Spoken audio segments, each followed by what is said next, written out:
श्री शिवलीलामृत अध्याय 12वा. श्री गणेशाय नमः.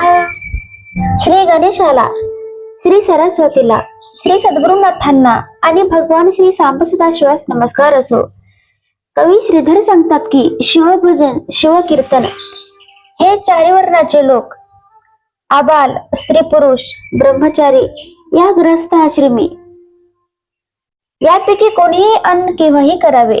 ज्याला शिवभजन आवडत नाही, जो शिवनाम घेत नाही, तो अंत्य जाऊनही अपवित्र असा मानावा. असा मनुष्य हा जिवंत असला तरी तो शृंगारलेल्या प्रेतासारखाच मानावा. त्याचे अन्नभक्षण हे प्राण्याच्या गवताच्या चवरणासारखे असते. त्याचे डोळे म्हणजे मोराच्या पिसाऱ्यावरील दृष्टी नसलेल्या डोळ्यासारखे निरर्थक असतात. त्याचे कान म्हणजे जणू काही वारुळाचे भोके, त्याचे हातपाय म्हणजे जणू झाडांच्या फांद्या. अशा अभक्तास जन्म देऊनही खरं म्हणजे त्याची माताही वाजच म्हणावी लागेल. जो शिवाचे भजन प्रिय मानित नाही, ते करीत नाही, तो समुद्रात बुडून जावा, अग्नीत जळून जावा किंवा त्याचा संपदर्शाने मृत्यू व्हावा. म्हणून प्रत्येकानेच शिवभजनाची खास आवड धरावी. मुंगी गुळाला एकदा का चिकटली तर ती ओढून काढली तरी अर्धी तुटते, तर तोंडातला गुळ काही सोडत नाही. किंवा अनेक दिवसांनी भेटलेली आई आणि मुलगा किंवा मुलगी जसे एकमेकांकडे धावत जातात, तसे अमृताहून गोड असलेले हे शिवनाम, शिवकीर्तन ऐकण्यासाठी जो खरा शिवभक्त आहे, शिवोपासक आहे, त्याने इतर सर्व कामे बाजूला टाकून त्या श्रवणास जावे.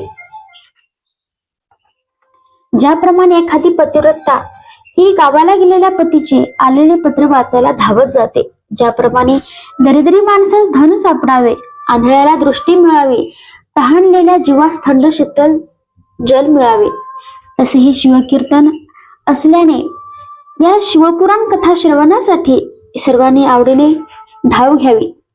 चिंता आणि आळस दूर सारून त्या श्रवणास जाऊन बसावे. शिवकथा निवेदन करणारा हा वक्ता हा ज्ञानी चतुर मानावा. त्यास गुरुस्वरूप मानून, शिवरूप मानून त्यास भक्तिभावाने वंदन करावे. ज्ञानी वक्त्याचे निवेदन हे गायीच्या स्तनातून सुटणाऱ्या अमृतधारा मानून त्याचे शांतचित्ताने कानाद्वारे श्रवण करावे. निवेदक, वक्ता, कीर्तनकार हा ज्ञानी मानावा. त्यास नसते प्रश्न विचारू नयेत, उगाच कुतर्क करू नयेत. समजा एखादा भाग हा आपल्याला कळला नाही, समजला नाही, तर तो विनयाने विचारावा. जो ते सांगत असेल ते आदराने ऐकावे. जे वक्त्यास उगाच त्रास देतात ते पिशाच्या योनीत जन्मास जातात. जो नाहक वक्त्यास छळतो, त्रास देतो, त्यास दोष लागतो. कीर्तन सभेत एका पुराणिकाशिवाय अन्य कोणासही नमस्कार करू नये. जो उगाच अर्धे कथा श्रवण टाकून उठून जातो तो अल्पायुष्य होतो. त्या संसारात खूप कष्ट भोगावे लागतात. श्रोता हा कपटी, पापी, दुष्ट असू नये. दूध पिणे हे जरी शरीरास पोषक असते, तरी ज्याला विषमज्वराचा ताप आलाय त्यास ते विषासमान ठरते. त्याप्रमाणे उगाच श्रोत्याने मनात कुटील भाव धरून कथेत खंड पाडला तर ते श्रवण वाया जाते. त्याने कोणताच पुण्यलाभ होत नाही. उलट अशी व्यक्ती नरकाची धनी होते. जर कथा कीर्तनात अन्य काहीही न बोलता एकाग्र चित्ताने ते श्रवण केले तर त्याची उचित फलप्राप्ती श्रोत्यास मिळू शकते. कथा सांगणाऱ्या कीर्तनकारास, पोथीवाचकास, निवेदकास उचित वस्त्रे, अलंकार, दक्षिणा द्यावी. त्यास जे जे आपण देऊ त्याच्या काहीतरी जास्त पटीने ती गोष्ट आपल्याकडे पुन्हा प्राप्त होत असते. जर दानात रत्ने दान दिली तर दात्याचे डोळे हे रत्नासारखे तेजस्वी होतात. जर अलंकार दिले तर प्रतिष्ठा वाढते.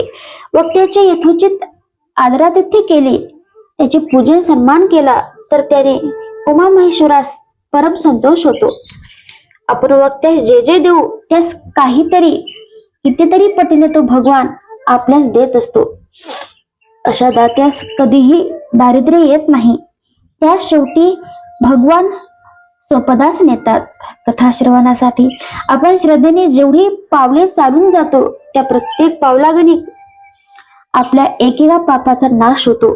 जे कोणी डोक्यावर पागोटे घालून शिवकीर्तन ऐकतात ते पुढील जन्मात बगळे म्हणून जन्मतात. जर डोईचे पागोटे काढणे हे गैरसोयीचे असेल तर किमान त्याचा पदर तरी सोडावा. जे मुखातील विडा खात खात श्रवण करतात त्यांना यमदूत छळतात, त्यांना यातना भोगाव्या लागतात.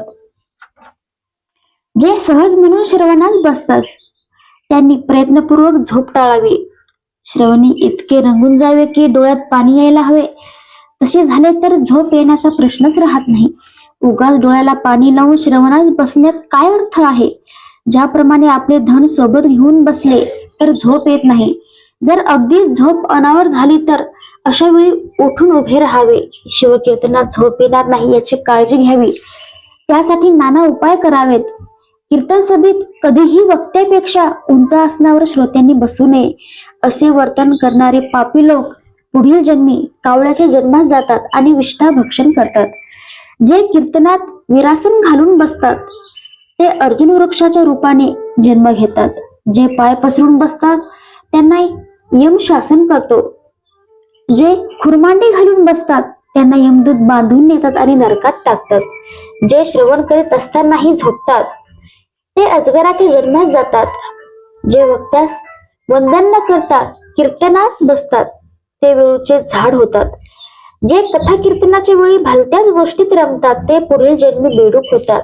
जे टाळी वाजवत नाहीत ते संसार प्रपंचात कष्टी होतात. जे शिवभजनाची हेटाळणी करतात ते कुत्र्याच्या जन्मास जातात. जे शिवकथेत दुरुत्तरे करतात ते सरड्याच्या जन्मास जातात. जे अभक्त शिवकीर्तनात सादर होत नाहीत ते सुकर योनीत जन्म पावतात. जे नाहक शिवकथेबद्दल मनात नको त्या आशंका बाळगतात ते लांडग्याच्या जन्मास जातात. जो भक्त कथानिवेदकास उत्तम आसन प्रदान करतो त्यास अंती शिवसान्निध्य स्थान मिळते. जे वक्त्यास वस्त्रदान करतात त्यांना अन्नाला कधीच कमतरता पडत नाही. शिवकथेचे एकाग्र चित्ताने श्रवण केले तर उपासकाच्या मनात वैराग्य जागते, भक्ती फुलून येते. श्रीधर कवी म्हणतात, आता या संदर्भात तुम्हास एक कथा सांगतो, ती ऐका. त्याने तुमच्या मनात अनुताप उत्पन्न होईल. दक्षिण भागात एक अत्यंत गलिच्छ असे गाव होते. त्या गावातले स्त्री पुरुष हे धर्माचरण करीत नव्हते. उलट तेथील स्त्री पुरुष हे प्रामुख्याने जारकर्मी होते. त्या गावात धर्म म्हणून नव्हताच. सर्वत्र अनावर आणि पाप आचरण्याचेच साम्राज्य होते. जपजाप्य वेद पठण हे तर नव्हतेच. खरं म्हणजे वेद आणि शास्त्र हे ब्राह्मणाचे दोन डोळे. यापैकी कोणताही एक डोळा जर त्यास नसेल तर त्याला एकाक्षच म्हणतात. आणि ज्याच्याकडे या दोन्ही गोष्टी नाहीत, म्हणजेच ज्यास खऱ्या अर्थाने दृष्टी नाही, तो तर आंधळाच म्हणायला हवा. म्हणूनच काय तर या गावात सुलक्षणे लोकांची चांगलीच वानवा होती. इथला प्रत्येक जण हा दूषित होताच. चोरी, चहाडी, बदफैली, वाटमारी, अनिती, कपट, दुराचार, मातृपितृद्रोह अशा सर्व प्रकारच्या दोषांनी इथले लोक भरलेले होते. त्या गावात एक विदुर नावाचा ब्राह्मण राहत होता. तो त्याच गावातील एका वेश्येच्या घरी नेहमी पडलेला आणि कामक कर्दमी लोळत असायचा. त्याच्या बायकोचे नाव बहुला. तीही जारिणी व अपवित्र होती. ती पण एका परपुरुषाशी संबंध ठेवून होती. एकदा त्या ब्राह्मणाने आपल्या पत्नीस एका दुसऱ्या जारासोबत पाहिले. तो जार पळून गेला, पण त्या ब्राह्मणाने मात्र त्याच्या बायकोस मार मार मारले. तेव्हा ते त्यास म्हणाले, तू तरी वेगळे काय करतोस? तू सुद्धा जारकर्मच करतोस. तिचं बोलणं ऐकून त्यास राग आला. तो बहुलेला म्हणू लागला, तू आजवर जे धन कमवले आज ते मला दे. तिने त्या गोष्टीस नकार देताच त्याने पुन्हा तिला मारले. विदुराने आपल्या पत्नीस मारले, झोडले, तिची निर्भत्सना केली. तिच्याकडून धन, अलंकार, दागिने हे काढून घेतले आणि त्याने ते धन, ते दागिने हे सर्व त्या वेशीस दिले. इकडे बहुलेनेही आपले धन जारास दिले. अशा प्रकारे ते उभे आता पापकर्म करीत असताना पुढे कालांतराने तो विदुर हा मृत्यू पावला. त्याला यमदूतांनी मारत नेले आणि त्यास भरपूर यमयातना भोगाव्या लागल्या. त्या यातना सहन करून त्याचा कर्मभोग काही सरेना. म्हणूनच की काय यमदूताने त्यास पिशाच्य योनीत जन्मास घातले. तो विंध्याचळाच्या पर्वतरांगात एक भयानक पिशाच होऊन राहू लागला. राणा मनात भुकेला होऊन भटकू लागला, पण त्याला काही खायला मिळेना. त्याचे आधीच विद्रूप असणारे अंग आणखीनच नाचले. त्याचे अंग शेंदूर फासल्यासारखे लाल भडक दिसू लागले. तो कधी स्वतःस झाडास उलटे टांगून घे, तर कधी आरडत ओरडत फिरत असे. त्याचे अंग महारोगाने नासले. जिथे ना फळे ना आहार मिळणार अशा काटेरी रानावनात तो विदूर भटकू लागला. नाना क्लेश भोगू लागला. इकडे बहुलेस एक मुलगा झाला, पण तो नेमका कोणापासून हेच तिला कळत नव्हते. असाच काही काळ लोटला आणि महाशिवरात्रीचे एक पर्व आले. त्यानिमित्ताने सर्वजण गोकर्ण महाबळेश्वराच्या यात्रेस तिथे आले. ते क्षेत्र त्या उत्सवाच्या निमित्ताने सजले नटले होते. तिथे आलेले शिवभक्त शिवनामाचा एकसारखा गजर करीत होते. त्यामुळे तिथे पापाचा लवलेश नव्हता. सर्वजण त्या शिवनाम स्मरणाने दोषमुक्त झाले होते. त्या शिवभक्तांच्या सोबत बहुलाही आपल्या मुलास घेऊन त्या क्षेत्री आली. त्या क्षेत्रीच्या पुण्यवान अशा शिवलिंग दर्शनाने सर्व लोक पावन होत होते. तेव्हा तिथे आलेल्या बहुलेने पवित्र स्नान केले, गोकर्ण महाबळेश्वराचे दर्शन घेतले आणि ती तिथे सुरू असलेल्या शिवकीर्तनात जाऊन बसली. त्यावेळी नेमके असे कथानिरूपण चालू होते की एका जारेनीस यमदूत यमलोके घेऊन जातात. तिला तिथे अनेक यमयातना भोगाव्या लागतात. एक लोखंडी सळी तापवून ती तिच्या गुप्तांगात घालतात. हे वर्णन ऐकताच बहुला अत्यंत भयभीत झाली. तिला तिच्या आजवरच्या दुष्कर्मांची तीव्र जाणीव झाली. ती भर कीर्तन सभेत मोठमोठ्याने रडू लागली. पुराणिकांनी तिला तिच्या रडण्याचे कारण विचारताच तिने दुःखित अंतःकरणाने आपली सर्व हकीकत सांगितली. ती त्यांना म्हणू लागली, महाराज, जेव्हा माझ्या अंतकाळी मलाही ते यमदूत असेच मारीत नेतील, तेव्हा मला कोण सोडवेल? मला ते दुःख, त्या यातना कशा सहन होतील? महाराज, माझे शरीर त्या भीतीने थरथर कापत आहे. मी आता काय करू ते सांगा. उद्या मलाही ते यमदूत असेच मारत नेतील आणि ते भयानक असे शासन करतील. माझी नाना प्रकारे छळवणूक करतील. मला तलवारीच्या पात्यावर हिंडवतील. मला ओफराटे टांगतील. तेव्हा मी काय करू? मला तापलेल्या पत्र्यावर लोळवतील. माझ्या अंगात तप्त शस्त्रे खुपसवतील. माझी सालडे काढतील. मला उलटे टांगून धुडे देतील. जमिनीत पुरून माझ्या अंगावर तीक्ष्ण बाणांचा वर्षाव करतील. मला तापलेल्या सुळावर चढवतील. माझ्या पायांना दगड बांधून मला नरकातच बुडवतील. तेव्हा माझी सोडवणूक कोण करेल? पुढे आपले कसे होणार या कल्पनेनेच बहुलेला अन्न पाणी गोड लागेना. तिला काही सुचेना. एकसारखी रडू लागली. मी कोणास शरण जाऊ असा विचार करू लागली. महाराज, माझे पुढे काय होईल? मी कोणत्या नरकात जाईन? असे म्हणत तिने पुराणिकांचे पाय धरले. ती म्हणाली, महाराज, मी आपल्याला शरण आले आहे. मला तरणोपाय सांगा. तेव्हा त्या पुराणिकास बहुलीची केव आली. त्यांनी बहुलेस ओम नमः शिवाय या मंत्राचा उपदेश केला. तिला त्यांनी त्याच शिवमंदिरात शिवलीला ऐकवली. तिने मोठ्या श्रद्धेने तो शिवलीला अमृत ग्रंथ श्रवण केला. श्रवण भक्ती ही सुद्धा कशी श्रेष्ठ आणि पतितोद्धारक आहे हे त्यांनी तिला सांगितले.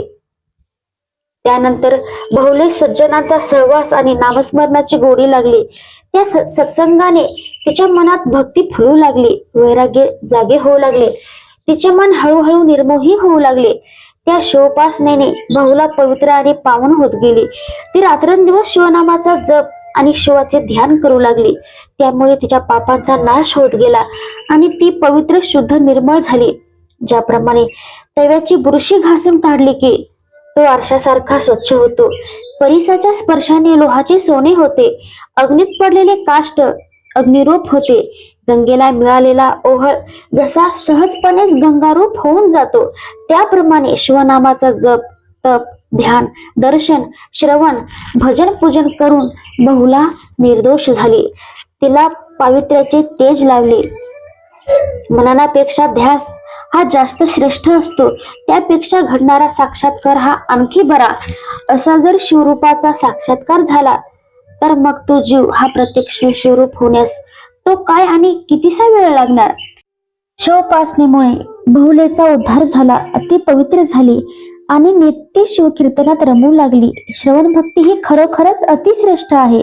तिच्यामुळे जीव पावन होतो, तो प्राप्तणार जन्मातच मुक्त होतो. श्रवण साधनेने त्याचे कल्याण होत असल्याने त्यास तीर्थाटनाचे नाहक कष्ट करावे लागत नाहीत.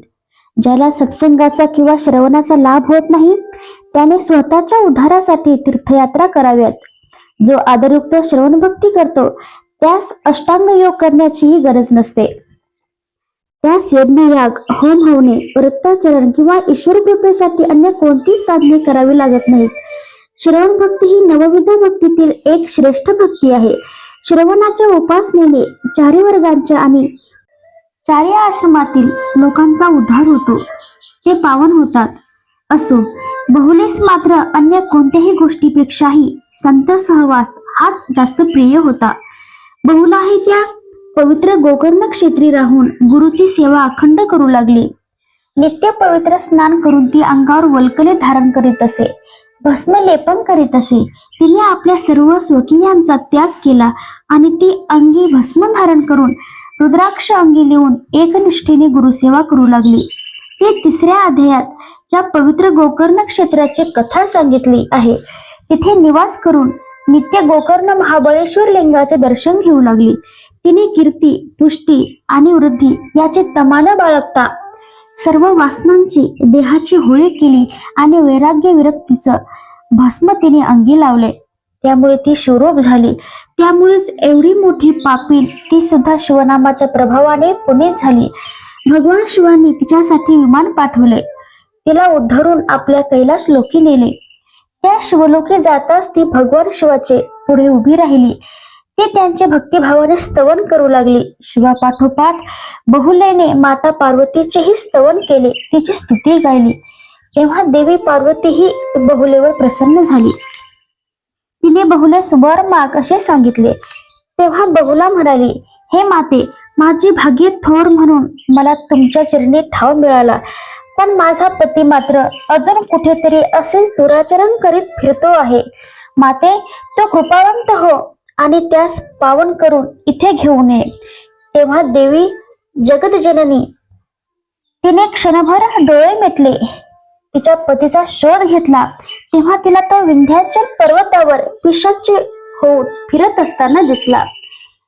तेव्हा देवी भवानी ही बहुलेला म्हणाली, बहुले, तुझा पती हा विंध्याचल पर्वताच्या परिसरात पिशाच होऊन फिरतो आहे. तू असं कर, तू तुंबारास तुझ्या बरोबर घेऊन जा. त्याच्या मदतीने त्याला शिवमहिमा ऐकव आणि त्यास इथे घेऊन ये. देवीच्या आज्ञेनुसार बहुला तुंबारास घेऊन त्या विंध्याचल पर्वतावर आली. तिने आपल्या पतीस पाहिले. त्यास तुंबाराने धरून एका वृक्षास बांधले. मग तुंबाराने अत्यंत सुस्वरात त्याच्या समोर शिवमहिमा गाऊन त्यांनी त्यास श्रवण भक्तीच्या मार्गास लावले.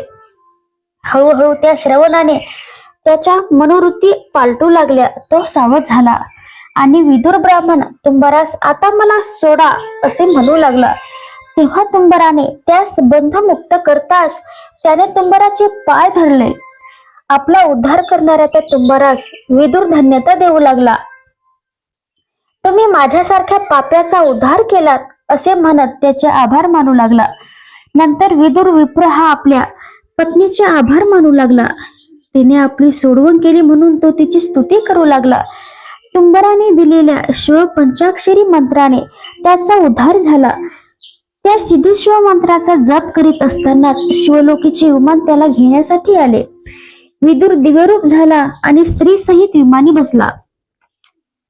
तुंबरत्या विमानातून त्या दोघांना शिवलोकी घेऊन आला. तेव्हा दोघेही शरणागत भावाने शिवचरणी लीन झाले. पाण्यात पडलेले मीठ जसे पाण्याशी एकरूप होते तसे ते दोघे शिवरूपात एकरूप झाले. पाण्यात गार विरून जावी, आकाशात ध्वनी विरून जावा, त्याप्रमाणे ते दोघे शिवरूप झाले. कापूर हा जसा त्याच्या ज्योतीत मिसळून जातो, गंगा सागराशी एकरूप होते, त्याप्रमाणे ते दोघेही ब्रह्मस्वरूप झाले. सूत सांगतात की अशा या पुण्य पावन शिवनामाने, शिवकथा श्रवणाने, शिवभक्तीने भस्म धारण करण्याने आजवर कितीतरी जीवांचा उद्धार झाला, त्याची गणतीच करता येत नाही. तेव्हा कोणा आर्त आणि जिज्ञासू अशा श्रोत्याने सुतांना असा प्रश्न केला की महाराज, ती भस्मासुराची कथा काय आहे? ती ऐकण्याची आमची इच्छा आहे. आपण कृपावंत होऊन ती कथा आम्हास सांगा. त्यावर सूत म्हणाले, श्रोते हो, या संदर्भात शिवपुराणात एक गोष्ट आली आहे, ती मी तुम्हाला सांगतो. ऐका. एकदा भगवान शिव हे सायंकाळच्या प्रदोष वेळी स्वतःच्या हाताने भस्मविलेपन करीत होते.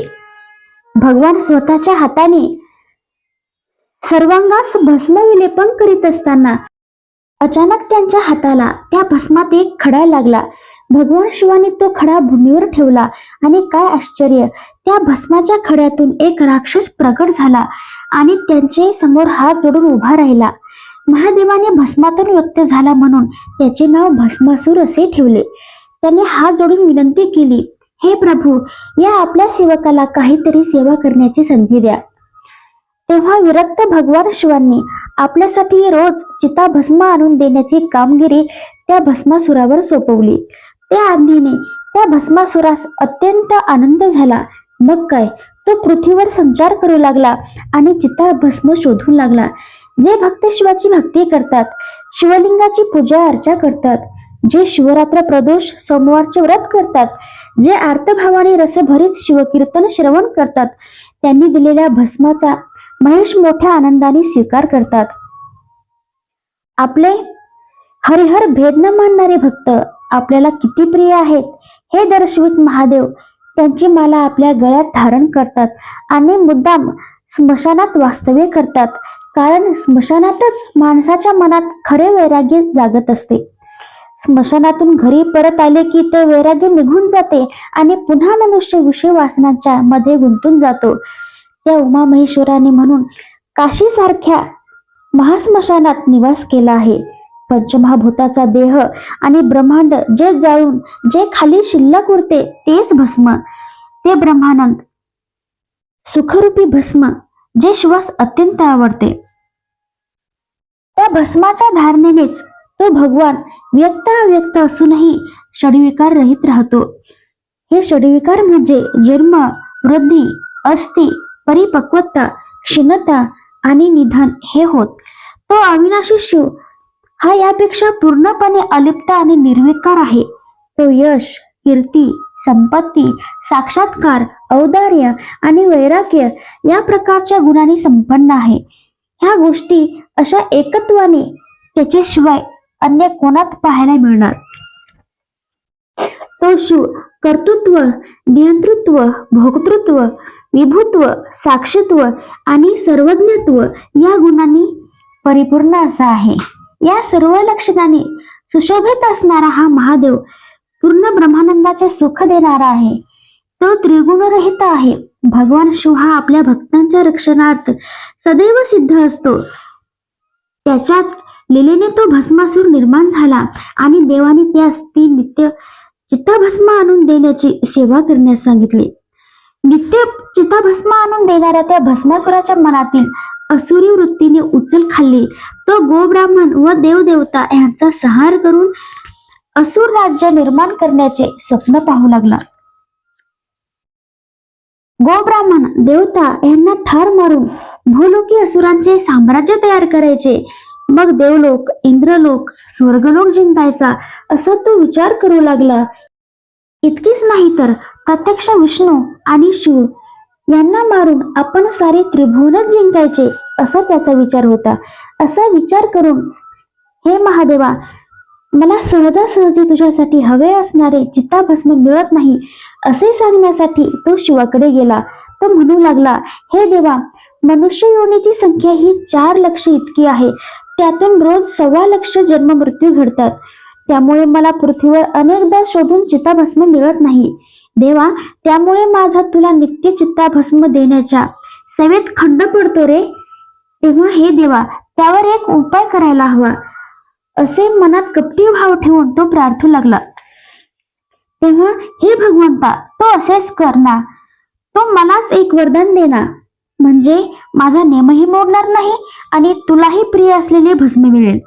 देवा, तो मला असा वर दे की मी ज्याच्या डोक्यावर हात ठेवीन तो प्राणी जळून भस्म व्हावा, म्हणजे माझे कार्य सोपे होईल अशी विनंती करून त्यांनी शिवचरणी लोटांगण घातले. तेव्हा भोळाशंकर हा त्या आपल्या सेवेकऱ्यास तो हवा असणारा वर देण्यास तयार झाला. तेव्हा हलक्या आवाजात भवानी शिवास म्हणाली, प्रभू, हा भस्मासूर असुरी वृत्तीचा आहे. तो दुष्ट दुराचारी आहे. तो तुमच्याकडून वर घेईल आणि नंतर सकल पृथ्वीच भस्मसात करून टाकेल. आधीच एखाद्यास बोंबा मारण्याची फार हौस असावी आणि त्यात फाल्गुन मास यावा. आधीच वाटमारी करणाऱ्यास राजाने नेमकी धन द्यावे. आधीच जो व्यभिचारी वृत्तीचा आहे त्यासच स्त्री राज्याचा प्रमुख करावा किंवा दारुड्यालाच दुकानाचा मालक करावे असे घडू नये. माकडास दारू पाजली त्यातच त्याला विंचू चावला तर काय होणार?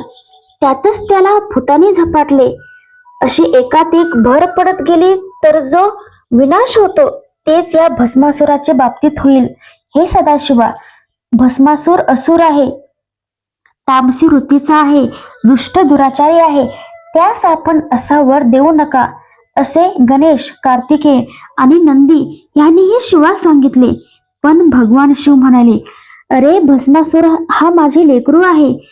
त्याने मागितल्यावर त्यास हवे ते न देणे हे योग्य नाही. ते द्यायलाच हवे. तो त्याचा गैरवापर करणार नाही असे म्हणून अखेर भक्त प्रेमापोटी त्यास हवा तो वर देत शिव त्यास म्हणाले, बाळ भस्मासुरा, मी तुला हवा असणारा वर दिला. तथास्तु. देवाचे ते शब्द ऐकले आणि भस्मासुरास मोठा असुरी आनंद झाला. तो अत्यानंदाने नाचू लागला. त्याचा आनंद गगनात माविनासा झाला. तो वर मिळाला आणि मग काय, वरप्राप्ती झाल्याबरोबर तो भस्मासूर प्रथम भूलोकी आला. त्याने तेथे आपल्या मनाप्रमाणे अनेक प्राणी मात्रांना त्याच्या मस्तकी हात ठेवून मारायला सुरुवात केली. त्याने गोब्राह्मण, संत सज्जन, ऋषीमुनी ह्यांच्या नाशाचा एकच सपाटा लावला. त्याने ज्याच्या मस्तकावर हात ठेवला तो भस्म होत असल्याने त्याने मोठ्या प्रमाणात प्रथम ऋषी समूह यांचा नाश केला. त्यामुळे मोठा अनर्थ उद्भवला. 56 देशांचा शोध घेत फिरणाऱ्या त्या भस्मासुराने सर्व सैन्यासह अनेक राजे जाळून भस्मसात केले. त्यामुळे मोठा अनर्थ उद्भवला. ब्राह्मणांची कुटुंबे ही गिरीकंदरात, पर्वत, गुफात लपून बसली. पाहता पाहता धरा ओस दिसू लागली. सारे जण लपून दडून बसले. कोणीच बाहेर पडेनात. त्यातूनही चुकून जरी एखादा जीव बाहेर पडलाच तर बहिरी सैन्याने जशी शिकार साधावी तसा तो आकाशातून येत असे आणि त्या जीवाच्या माथ्यावर हात ठेवून त्यास भस्मसात करीत असे. एखाद्या योद्ध्याने युद्धात साक्षात यमासच जिंकावे तसाच हा प्रकार घडू लागला. सारेजण त्या भस्मासुरासमोर हतबल झाले. कोणासच काय करावे हे सुचेना. ज्याप्रमाणे एखादा पाखंडी मनुष्य हा मी म्हणणाऱ्या विद्वानांनाही आवरता येत नाही, तसे त्या भस्मासुरापुढे कोणाचेच काही चालत नव्हते. बरं, दुसरी गोष्ट अशी की ही भस्मासुराची अशी वरदानाचा गैरवापर करीत असल्याची वार्ता भगवान शिवाकडे पोहोचत नव्हती. कारण भस्मासूर हा त्याला केलेल्या आज्ञेनुसार रोज भस्म पुरवीत असे आणि अत्यंत आज्ञाधारक सारखा समोर उभा राही. मृत्यूलोकी हाहाकार माजवल्यावर त्या भस्मासुराने आपली पावले स्वर्गलोकाकडे वळवली. आता तर त्याने शचीनायक इंद्र यांनाच भस्म करायचा विचार चालू केला. त्यानंतर कमलाकर विष्णू आणि गंगाधर शिव ह्यांना भस्मसात करून ते त्रिभुवन सुंदरी उमाच आपण हिरावून घ्यायची तो स्वप्ने पाहू लागला. भस्मासुराच्या त्या कृत्याने पृथ्वी ओस पडली. सर्वसामान्य जनता, ऋषी मुनी हे सारे भयभीत झाले. ते इंद्रास शरण गेले. तेव्हा इंद्र त्या सर्वांना सोबत घेऊन ब्रह्मदेवाकडे गेला. त्यांनी त्यास तो वृत्तांत निवेदन केला. तेव्हा ब्रह्मा त्यांना म्हणाला की मला वाटते ह्यावर उपाय काढण्यासाठी आपण वैकुंठी त्या रमानाथाकडे जाऊया. तो महाविष्णू हा अतींद्रिय दृष्ट आहे. तो इंद्रियाचे दमन करणारा आहे. ब्रह्मदेवाच्या सूचनेनुसार ते सारेजण हे खरोखर वैकुंठ नगरीस गेले आणि त्यांनी आपले गाढाने त्यांना निवेदन केले. तेव्हा भगवान विष्णू हे प्रथम त्या सर्वांना घेऊन कैलास लोकी गेले. त्यांनी महादेवांची भेट घेतली आणि त्यांना तो भस्मासुराचा प्रताप सांगितला. पुढे तर त्या देवता आदिनाथांना असेही म्हणाल्या की निदान अजून तरी त्या भस्मासुराच्या तडाख्यातून आम्ही वाचलो आहोत. देवा, आम्हास तर तुझाही सारा परिसर आणि भक्तगण हे सुरक्षित आहेत असे वाटत नाही. पुढे तर त्यांनी श्वास असेही सांगितले की बाबा रे, आता तू स्वतःला आणि तुझ्या प्रिय पत्नीसही सांभाळ. देवांचे हे बोलणे ऐकून महादेवास हसू आले आणि ते म्हणाले, आता मात्र त्या भस्मासुराचा मृत्यू जवळ आलाय. तुम्ही आता आपापल्या स्थानी परत जा. असे सांगत असताना अचानक तो भस्मासूर हा तिथे आला. त्याने त्याच्या विरुद्ध शिवशंकराकडे तक्रार घेऊन आलेल्या सर्वांना पाहिले आणि तो सर्वांना उद्देशून म्हणाला, जे जे कोणी आज इथे माझ्या विरुद्ध तक्रार घेऊन आलेले आहेत त्यांना मी उद्या भस्म करीन. भस्मासुराचे ते बोलणे ऐकून शिवांना राग आला. ते म्हणाले, भस्मासुरा, तू हा असा वराचा गैरवापर करतो आहेस, हे चांगले नाही. अरे, आम्ही तुला वर दिला तर आता तू तो वर आमच्या विरोधातच वापरतो आहेस. त्यावर तो असुरही रागाने म्हणाला, महादेवा, तू तुझी पत्नी मला दे, नाहीतर मी तुझ्याही मस्तकावर माझा हात ठेवतो आणि तुलाच जाळून भस्मसात करतो. तेव्हा त्याचे ते बोलणे ऐकून भवानी त्वरित उठली व घरात जाऊ लागली. ते पाहून भस्मासूर तिला म्हणाला, आता त्या शिवासच भस्मसात करून तुला कसा घेऊन जातो ते बघच आता. आणि खरोखरच भस्मासूर हा जेव्हा शिवाच्या दिशेने निघाला तेव्हा तिथे जमलेले ऋषीमुनी आणि इतर जण हे पळू लागले. इतकेच नाही तर भस्मासूर हा शिवाच्या मागे लागल्याने शिव सुद्धा धावत सुटला आणि तो एका घोर अशा अरण्यात गेला. भस्मासूर हा शिवाच्या मागे लागला. त्यास म्हणू लागला, अरे जोगड्या, थांब, आता मीच तुला जाळून भस्म करतो आणि तुझी राख मी माझ्या अंगास लावतो. असे म्हणत ज्याचा पार हा वेदशास्त्रांना लागत नाही, जो स्वतःच या मायाचक्राचा चालक आहे, त्या अगम्य अगोचर अशा शिवशक्तीला मी धरीन, पकडेन असे म्हणू लागला. ज्याचे ध्यान अप्रत्यक्ष ब्रह्मादिक देवता करतात त्या शिवास उन्मत्त भस्मासूर हा मोठ्या फुशारकीने मी तुला धरीन असे म्हणत त्याच्या मागे धावत होता. आता मी या शिवास धरीन, तो माझ्या कवेत आहे असे वाटत होते. पण शिव पुढे आणि तो मागे असे धावत असताना अनेक वर्ष लोटली तरी त्यास काही शिवास धरता किंवा पकडता आले नाही. तो अनेक अयोग्य वाईट शब्दांनी शिवाचा उपहास करीत होता, त्यास नावे ठेवत होता, नसते कुतर्क करीत होता आणि थांब थांब असे म्हणत त्याच्या मागे फिरत होता. ज्याच्या आकलनासाठी वेदशास्त्रांनी मोठा आटापिटा केला, ज्याला शोधताना नाना शास्त्रेही म्हातारी झाली, ज्याचे आकलन करण्यास अनेक विद्या अपुऱ्या पडल्या, तो शिव मात्र काही केल्या भस्मासुरास आटोपत नव्हता, सापडत नव्हता. जे शुद्ध निर्मळ भक्तिभावाचे असतात, जे त्यास शरणागत भावाने आकळून पाहतात, त्यांनाच तो भोळा साम सदाशिव भेटतो, आकळतो, सापडतो. तो अशा प्रेमळ भक्तांच्या घरी स्वतः निवास करतो. तप करून विद्याधन आणि शक्ती सामर्थ्याच्या बळावर जर कोणी मी त्यास धरीन असे म्हणतात ते मूर्ख आहेत. कारण जन्मजन्मांतरीचे कित्येक फेरे काढले तरी तो शिव उमगत नाही, त्याचे खरे स्वरूप आकळत नाही. असो, तिकडे भस्मासूर हा शिवाचा पाठलाग करत होता, तर इकडे पार्वतीने आपला भाऊ लक्ष्मीधर अर्थात भगवान महाविष्णू ह्याचे ध्यान करून ती त्याचे स्तवन करू लागली. ती म्हणू लागली, हे ब्रह्मदेवाच्या जन्मा, हे नारायणा, हे कमलनयना, हे कमलप्रिया, हे शेषशयना, हे असुरमर्दका, मी तुझे ध्यान करते आहे. तू जगन्नायक आहेस, तू विश्ववंदे आहेस, तू जरामरण ह्यातून सोडवणारा आहेस, तू विश्वपालक आणि रक्षकही आहेस. माझे हाक ऐकून धाव घे, माझे रक्षण कर, माझे सौभाग्य सांभाळ. पार्वतीची आर्त हाक काने येताच भगवान विष्णूंनी मोहक असे मोहिनीचे रूप घेतले. श्वामागे धावणाऱ्या त्या भस्मासुराच्या वाटेत येऊन ती लावण्यवती रूपयौवना अत्यंत मोहक मादक अशी मोहिनी येऊन उभी राहिली. तिकडे विष्णूस मोहिनीचे रूप घेऊन आलेले पाहताच शिवाने एका वटवृक्षाचे रूप घेतले आणि तो त्या नारायणाची लीला पाहू लागला. इकडे त्या सर्वांग सुंदर अशा सुंदरीस पाहून भस्मासूर भरून गेला. विमानातून आता या शिवनारायणाच्या अद्भुत लीलेत काय घडते हे पाहण्यासाठी देवदेवता आकाशी गोळा झाल्या आणि म्हणू लागला की अहो, हे कसले विलक्षण रूप, एवढं सुंदर रूप. या मोहिनीच्या रूपास तर अष्टनायकांच्या सुंदरतेची तर हिच्या अंगठ्याशीही तुलना होऊ शकणार नाही.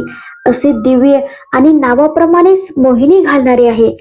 जेव्हा ती मोहिनी नृत्य करीत करीत त्या भस्मासुराच्या जवळ आली तेव्हा तिचे ते नृत्य पाहून तो भान विसरला. तो तिच्या सौंदर्याची वाहवा करीत म्हणाला, हे ललने, तू तर इतकी सुंदर आहेस की तुझ्यावरून त्या पार्वती लक्ष्मी ओवाळून टाकाव्यात.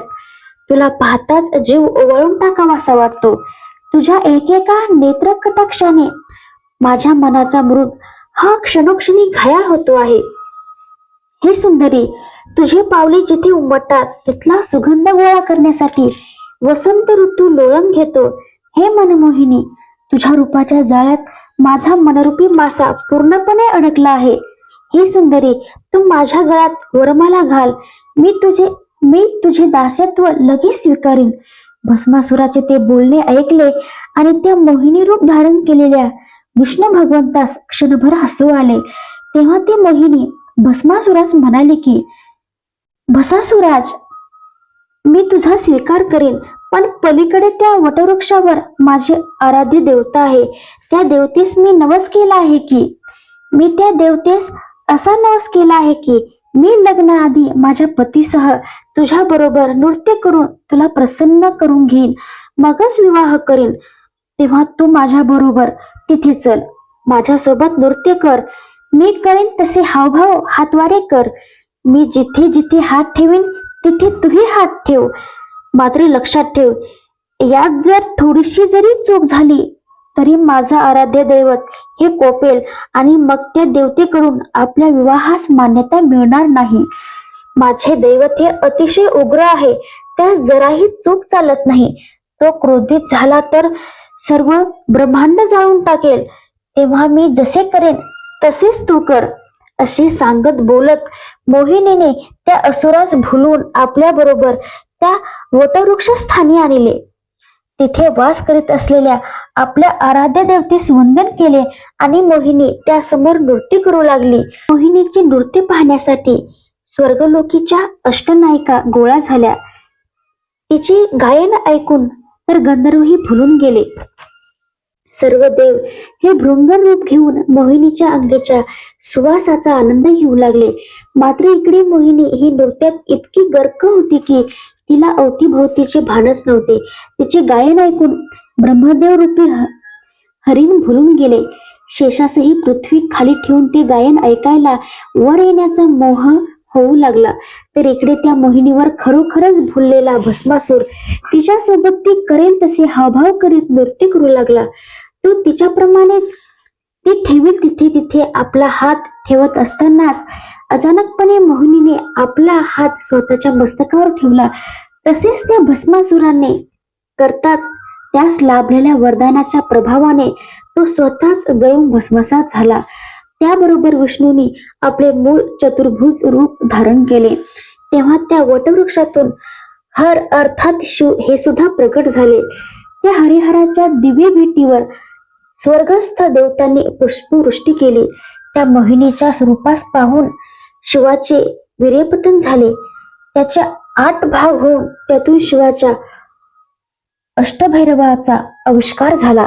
ते अष्टभैरव हे असिंतागार, चंड, क्रोध, उन्मत्त, कपाल, भीषण आणि संहार या नावाचे शिवाचे अंशावतार होत.